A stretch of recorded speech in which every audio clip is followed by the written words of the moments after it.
Voilà.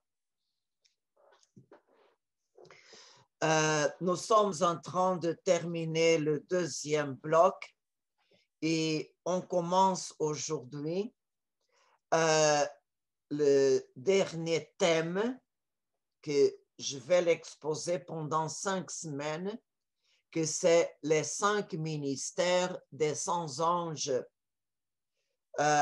Cette pensée, c'est du docteur de l'Église, Robert Bellarmine.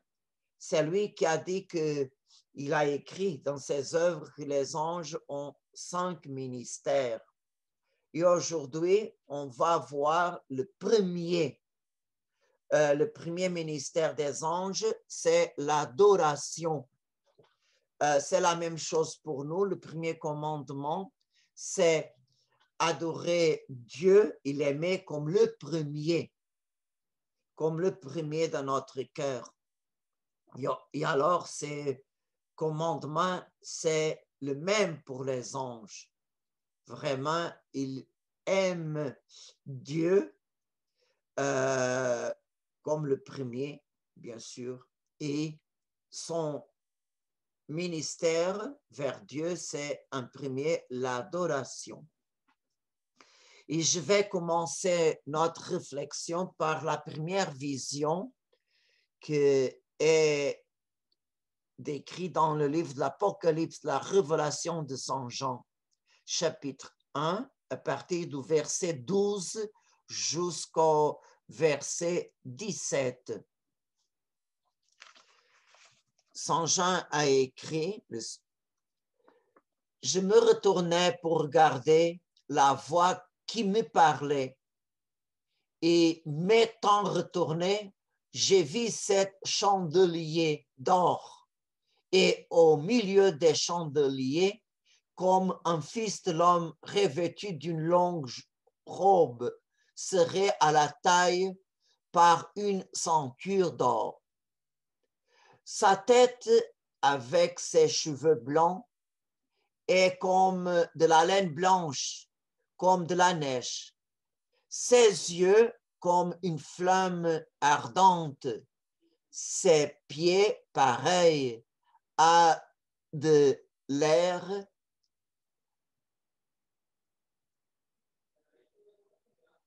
de bronze purifié au creuset, sa voix comme la voix des grandes eaux.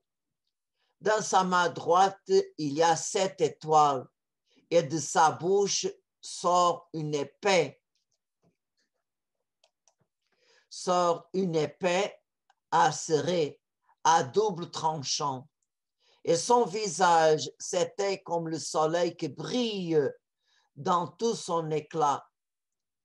À sa vue, j'ai tombé à ses pieds comme mort. Mais il posa sur moi sa main droite en disant, « Ne crains pas, je suis le premier et le dernier. » Alors, devant le monde surnaturel, le monde sacré, sublime, l'apôtre Saint Jean a vécu 2 choses. La première, la taille de ce monde surnaturel qui surpasse notre monde naturel énormément. Et la deuxième chose, c'est en face de la grandeur du monde surnaturel, Saint Jean se sent comme une créature très petite. Et par conséquent, sa réaction spontanée fut la prostration, comme si l'homme se trouvait jeté au sol, comme anéanti. On peut dire, par sa propre volonté, Saint Jean se soumit à Dieu qui se révèle. Et on voit la sainteté de Dieu, sa grandeur, on peut dire que bouleverse et en même temps fait les créatures sentir vraiment comme je suis très limité en face de Dieu. Et on peut dire que ces sentiments, ce n'est pas seulement vers les hommes, même les anges le plus proches de Dieu, les séraphins, eux-mêmes, devant Dieu, ils ont l'attitude de prostration. Et nous avons dans la Bible l'exemple qui est dans le livre du prophète Isaïe, chapitre 6. Au moment de sa vocation, quand le prophète a reçu l'appel de Dieu, il était au temple de Jérusalem en prière. Il a eu une vision. Il a vu le Seigneur assis sur un trône grandiose et surélevé. Sa traîne emplissait le sanctuaire. Les séraphins se tenaient au-dessus de lui, ayant chacun 6 ailes, 2 pour se couvrir la face, 2 pour se couvrir les pieds et 2 pour voler. Ils se criaient l'un à l'autre ces paroles, Saint, Saint, Saint, et Yahvé Sabaoth, sa gloire remplit toute la terre. Alors, on voit que avec 2 ailes, les séraphins, ils ont couvrir les faces. Ça, l'image de couvrir le visage signifie la révérence, le temor de Dieu. Vraiment, alors on voit que même les séraphins, les êtres qui sont plus proches de Dieu, devant la majesté divine, aussi, ils sont comme Dieu est grand, comme eux sont limités, sont petits en relation à l'infinitude divine. Et on peut dire que Dieu s'approchait des hommes par son Fils, par son Fils qui a pris notre nature par le mystère de l'incarnation. Et même comme vrai homme, Jésus est adoré, premièrement par les anges, selon les témoignages de la lettre aux Hébreux, chapitre 1, verset 6, est écrit, le Père, quand il a introduit son premier-né au monde, il a dit que tous les anges de Dieu l'adorent. Et alors, je suis sûr, n'était pas écrit dans l'Évangile, mais je suis sûr que le premier ange adoré, le Verbe incarné, c'était Saint Gabriel au moment de l'incarnation même. Mais le témoignage que nous avons de l'adoration des anges, c'est à la nuit de Noël. Bien sûr qu'avant d'annoncer au berger de Bethléem, bien sûr que les anges l'adoraient. Comme après l'annonce au berger, les anges, ils ont loué le Seigneur. Gloire à Dieu au plus haut des cieux. Et on voit que Jésus a été adoré en premier par les anges, mais aussi par les hommes. Et les premiers à adorer le Seigneur Jésus comme homme sont les 3 rois mages. Même ils ont témoigné devant le roi Hérode, nous sommes venus pour l'adorer. Et l'évangéliste Saint Matthieu a dit, après la sortie du palais, l'étoile a continué à guider les rois mages jusqu'à l'endroit où se trouvait l'enfant Jésus et sa mère. Et est écrit au chapitre 2, verset 11, que ils virent l'enfant avec Marie, sa mère, ils se prosternant, ils lui rendirent hommage. Puis, ouvrant leur trésor, ils lui offrirent en présent de l'or, de l'encens et de myrrhe. Alors, on voit cette attitude de prostration, que c'est une attitude qui accompagne l'adoration. Alors, dans les évangiles de l'enfance de Jésus, on voit que le roi mage adore le Seigneur. Mais dans sa vie publique, nous avons plusieurs témoignages que Jésus reçoit l'adoration et accepte. Il y a, bon, bien sûr que je pourrais donner des autres exemples, mais d'une façon spéciale, je veux citer deux exemples qui est très clair. Par exemple, quand Jésus trouva l'aveugle qu'il a guéri, l'aveugle de naissance, Jésus lui demanda, crois-tu au Fils de l'homme? Il répondit, et qui est-il, Seigneur, que je crois en lui? Jésus lui dit, tu le vois, celui qui te parle, c'est lui. Alors il déclara, je crois, Seigneur, et il se prosterna devant Jésus. Évangile de Saint Jean, chapitre 9, versets 35 à 38. Et on voit que Jésus a accepté.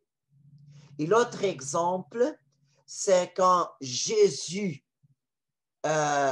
marchait sur l'eau du lac de la Galilée et que Pierre a dit, sais-tu, Seigneur, ordonne que je vais à ta rencontre, mais malheureusement, Pierre n'a pas eu la foi.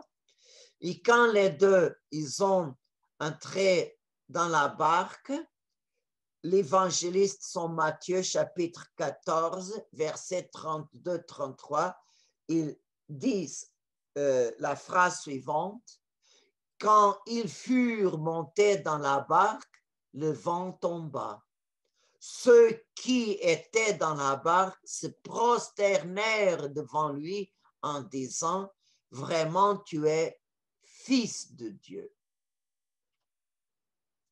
Alors, on voit qu'avant de sa passion, entre autres exemples, on peut citer ces deux-là, et après sa passion, on voit qu'au jour de Pâques, c'est la même attitude qu'ont les 100 femmes au tombeau. Ça, c'est le témoignage de Saint Matthieu, chapitre 28, versets 16 et 17, qui écrit que les 100 femmes, quand ils ont rencontré Jésus, elles se prosternaient et elles vraiment touchaient les pieds de Jésus. Et le disciple, ça c'est Matthieu 28, verset 9, et l'autre verset 16 et 17, c'est quand les 11 se dirigeaient vers la Galilée, vers la montagne que Jésus leur avait indiquée. Lorsqu'ils le virent, ils se prosternèrent devant lui. Alors que cette attitude de prostration devant le Seigneur, on peut dire que Jésus a reçu cette adoration en son enfance par les trois mages. Dans sa vie publique, il a reçu des hommes et après sa résurrection, la Sainte Femme au tombeau et en Galilée, ses disciples. Mais le Seigneur n'est pas seulement adoré par les anges et par les hommes. Il, même contre sa volonté, les démons adorent le Seigneur. Même eux, qu'ils ont coupé sa relation avec Dieu, Saint Jacques dit dans sa lettre, chapitre 2, verset 19, que même tremblant, il croit en lui. Et vraiment, il se prosterne devant Jésus. Et nous avons un exemple, ça, quand l'épisode quand Jésus était dans la région des Gerasénos. Marc, chapitre 5, verset 6. Quand les démons ont vu Jésus du loin, ils ont couru, ils se prosternaient devant lui.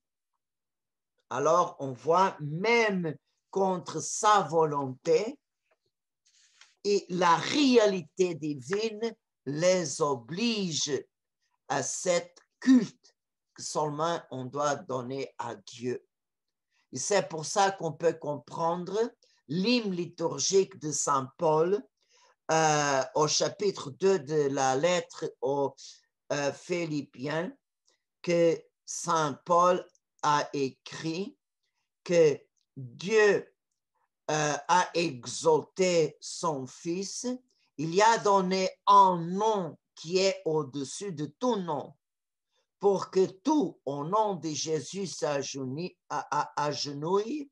au plus haut des cieux, sur la terre et dans les enfers, et que toute langue proclame Jésus-Christ est le Seigneur, à la gloire de Dieu le Père. Alors, on voit que Jésus est adoré par les anges, par les hommes et même par les démons. Et on peut aussi poser une question: quelle est l'orientation du vrai culte? Le vrai culte, bien sûr, qui devra être orienté vers Dieu. Et les 100 anges, les anges qui ont passé l'épreuve, les 100 anges, eux qui sont pleins de Dieu, eux n'ont pas aucun obstacle pour donner Dieu aux hommes. Vraiment, les 100 anges sont complètement transparents pour transmettre Dieu. Et c'est pour ça, comme ils sont pleins de Dieu, on peut appeler les anges avec le même titre de la Sainte Vierge, ils sont pleins de grâce. Bien sûr qu'ils n'ont pas la plénitude. Marie, c'est la créature qu'il a une mesure de grâce plus grande que les anges. Mais les anges, dans la mesure qu'ils ont, ils sont aussi pleins de Dieu, remplis. Et ce n'est pas une surprise pour nous que l'homme, en la présence des anges, qui nous surpassent beaucoup, il se sent aussi complètement écrasé pour la grandeur. Et c'est pour ça qu'on voit, par exemple, Moïse, au moment de sa vocation, au moment de l'appel que Dieu l'a fait, Exode chapitre 3, que c'est l'ange qui est apparu en forme d'une flamme au milieu d'un buisson, et quand Moïse était proche, c'est Dieu qui a parlé par la bouche de l'ange. Et quelle est l'attitude de Moïse? la prostration. Il même couvre son visage parce qu'il avait peur de regarder Dieu. Et l'autre exemple de cette attitude de l'homme vers l'ange, c'est Saint Jean, à la fin du livre de l'Apocalypse, ou du livre de la Révélation, qui au chapitre 19 ou au chapitre 22, Saint Jean, il a essayé d'adorer l'ange qui a révélé toute cette vision. De telle façon que Saint Jean a senti la présence de Dieu en sa créature. Mais c'est curieux que quand Saint Jean a essayé d'adorer l'ange, il a dit tout de suite, non, ne fais pas ça. Je suis un serviteur comme vous. C'est Dieu que vous devez adorer. Alors, le Saint-Ange, quand l'homme a quelque attitude, il toujours dirige cette culte, cette adoration vers Dieu. Jamais le Saint-Ange veut pour lui quelque chose que seulement à Dieu devra être rendu l'adoration. Mais cette verticalité, le démon n'a pas ça. Le démon veut pour lui le culte que seulement on doit donner à Dieu. Et on voit ça au moment des tentations de Jésus au désert, que le démon a dit, tout cela je te donnerai, c'est te prosternant, tu me rendre hommage. Alors, il sent aucun masque, il toujours dit, mon objectif c'est ça, même s'il est menteur, je te donne tout ça, mais prosterné, tu me rends hommage. Il est Seigneur avant que le démon, définitivement, quand il a lancé contre le démon la parole de Dieu, que est au premier commandement. Retire-toi, Satan, car il est écrit, c'est le Seigneur ton Dieu que tu adoreras, et à lui seul tu rendras un culte. Alors, on voit que par la force du premier commandement, le démon était obligé de retirer et de terminer ses tentations. Alors, on voit l'attitude du démon et l'attitude des sans-anges. Alors, l'orientation du vrai culte devra être donnée seulement au Seigneur. Alors, on peut poser cette question, qu'est-ce que c'est l'adoration? Quels sont les sentiments que l'adoration exprime? Pour comprendre l'adoration, il faut faire une forte expérience de Dieu. Sans ça, on ne peut pas comprendre qu'est-ce que c'est l'adoration. Qui jamais a senti dans son cœur la présence, l'amour de Dieu, la chaleur, la proximité de Dieu. C'est très important cet effort de avoir des moments forts d'intimité avec le Seigneur. Si notre relation avec Dieu, c'est seulement quelque chose de rationnel, je crois en Dieu, je sais qu'il est là, je sais qu'il est dans l'Eucharistie, je sais qu'il est en moi quand je reçois la communion. Ça, c'est une relation intellectuelle. Mais l'expérience que je parle, c'est l'expérience avec le cœur. avec l'âme, avec notre intérieur. C'est là que c'est très important, sentir Dieu, faire l'expérience avec le Seigneur. Et on voit devant cette douceur, cette intimité avec le bon Dieu, il y a quelque chose que c'est spontané devant ces sentiments de l'approche de la présence du Seigneur.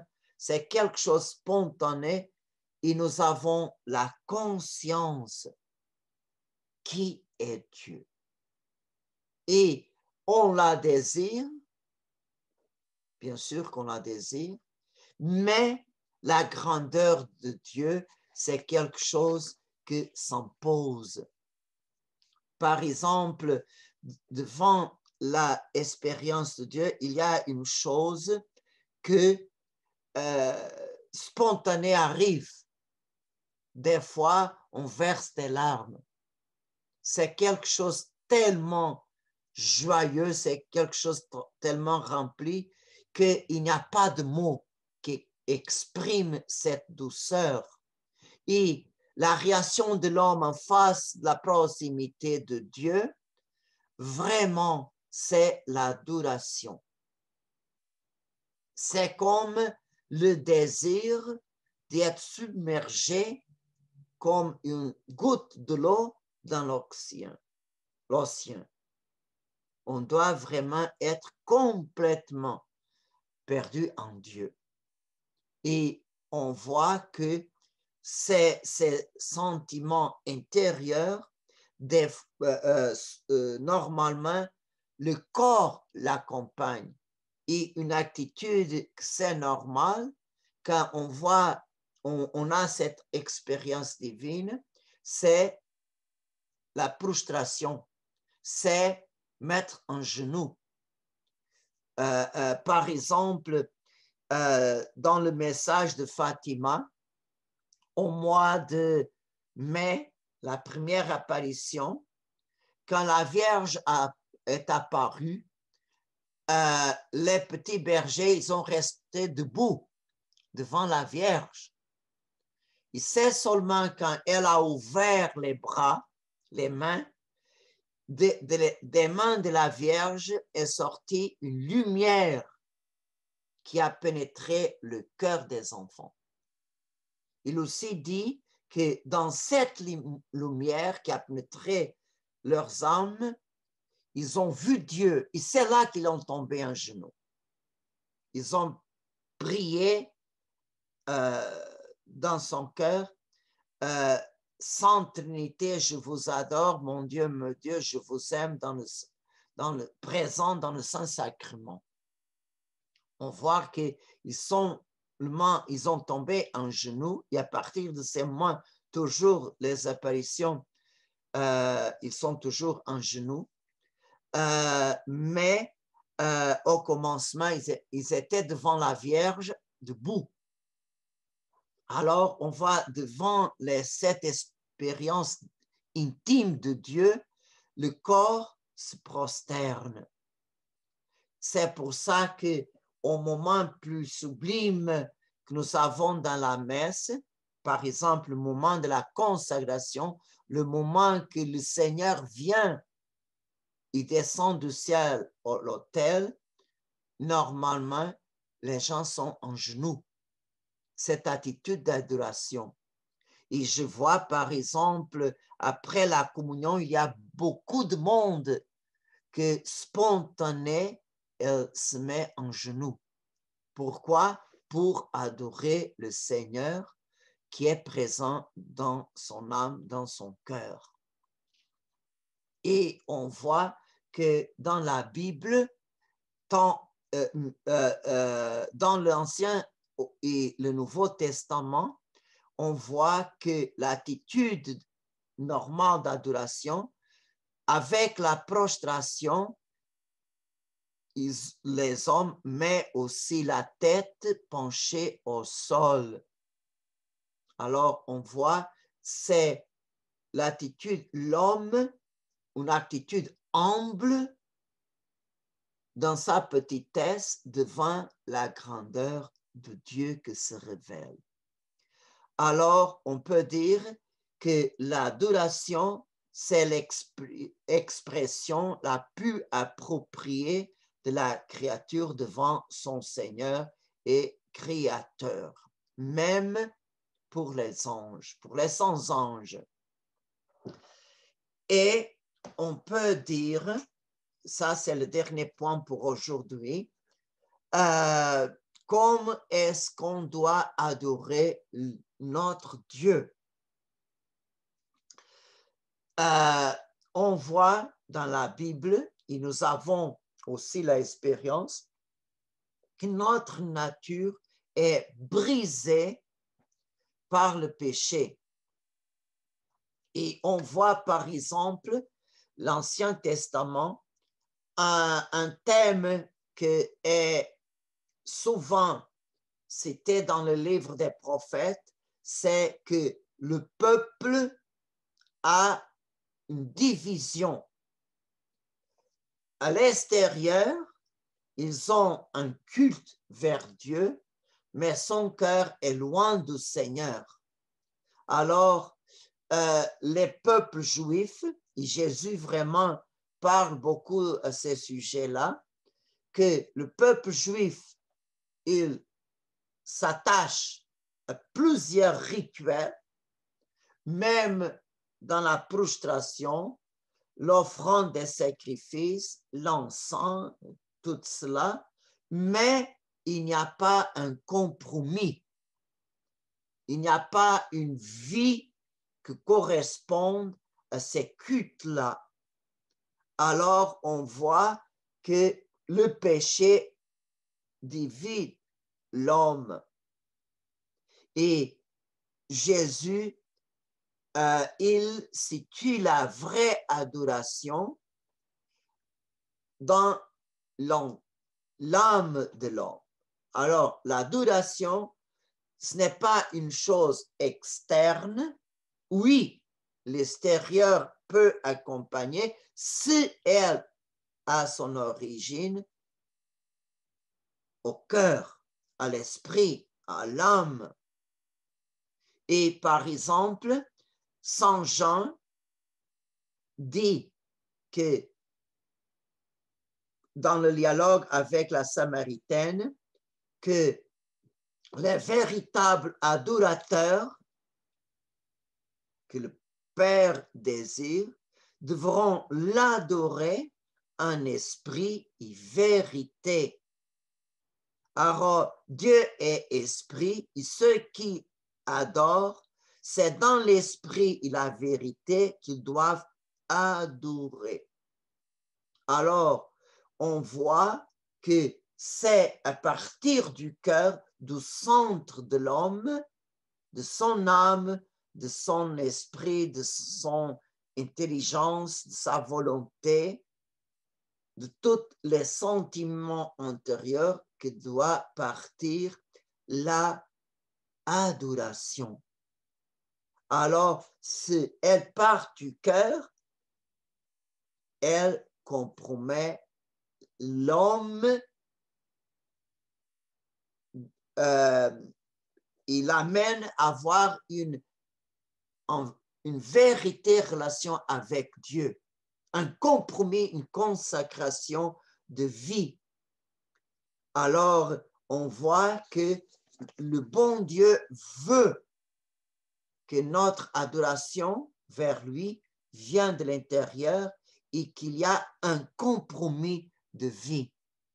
Qui vraiment sans Dieu ou que fait une expérience profonde avec Dieu, on ne peut pas l'oublier.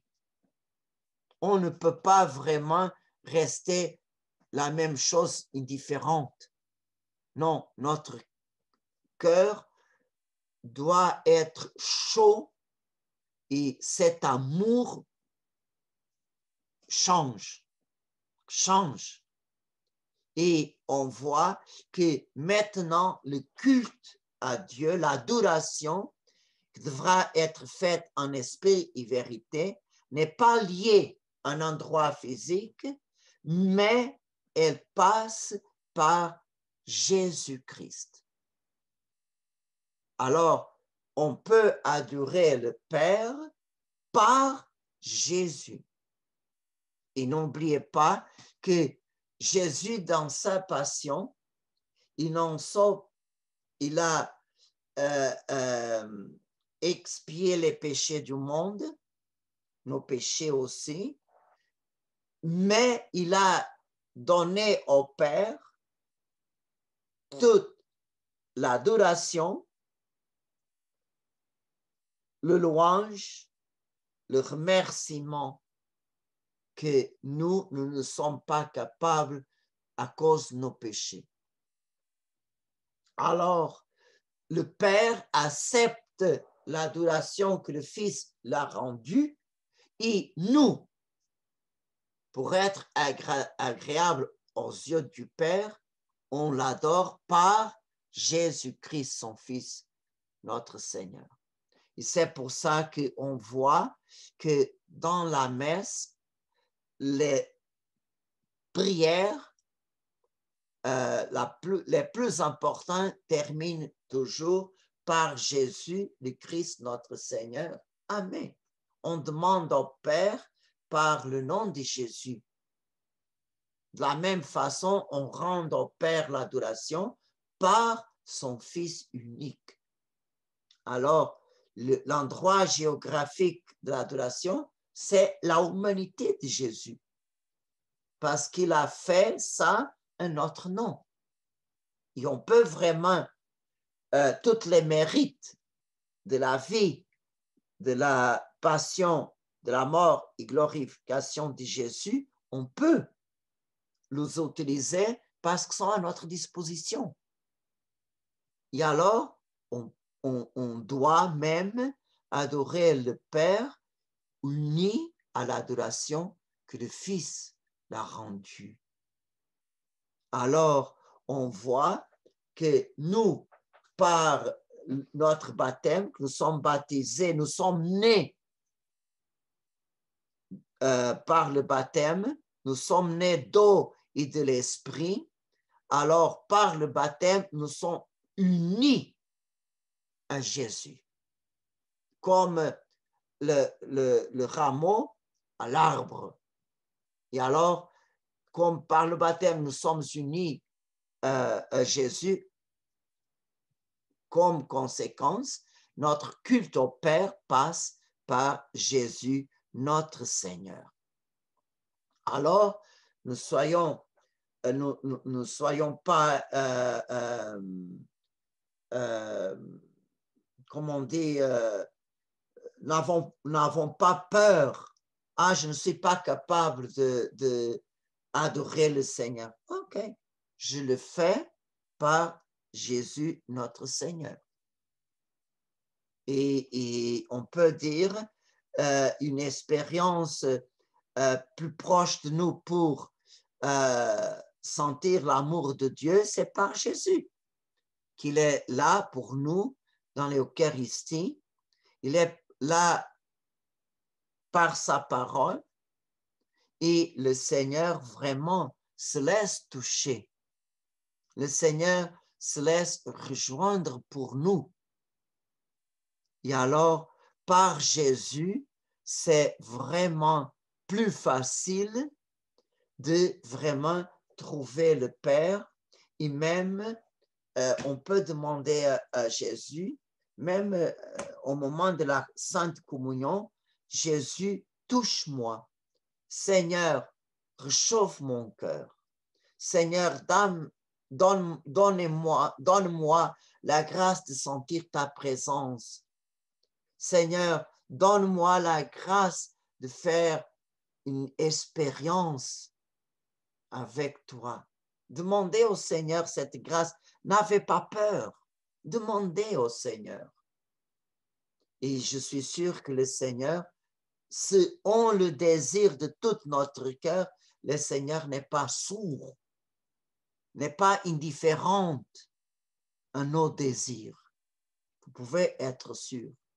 Et par Jésus, on peut adorer notre Père chez nous, on peut adorer le Seigneur même si on arrête un moment notre travail, on peut faire un moment d'adoration à Jésus présent dans notre cœur. Et par Jésus, on touche le Père.